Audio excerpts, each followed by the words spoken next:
সেদিন বৈশাখ উপলক্ষে বাসায় একটু ভর্তা ভাতের আয়োজন করেছিলাম। যেহেতু ইউকেতে খুব একটা গরম পড়ে নাই, ঠান্ডাই ছিল, এই জন্য আমি পান্তা ভাতের বদলে খিচুড়ি করেছিলাম আর 5 রকমের ভর্তা করেছিলাম।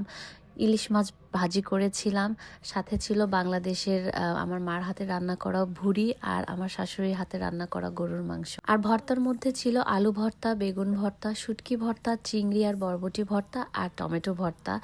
বিশ্বাস করেন, এই এক প্লেট খাবার এত তৃপ্তি করে, এত আরাম করে, মজা করে খেয়েছি কি বলবো। আমি ফার্স্টে শুটকি ভর্তা দিয়ে শুরু করেছি। শুটকি ভর্তা তো অনেক মজা হয়েছিল, লাইক সব ভর্তায় অনেক মজা হয়েছিল। আর আমার কাছে খিচুড়ি দিয়ে ভর্তা খেতেও বেশ মজা লাগে, ভাতের সাথে তো মজা লাগেই। আমরা বাঙালিরা ভর্তা ভাত খেতে যে আরাম পাই, যে মজা পাই, যে তৃপ্তি করে খেতে পারে, আমরা কিন্তু অন্য কোনো ডিশে এত মজা পাই না। মজা লাগলেও সেটা লাইক সাময়িকের জন্য ভালো লাগে, কিন্তু এই মজাদার ভর্তা ভাত কিন্তু আমাদের প্রতিদিনই খেতে ভালো লাগে।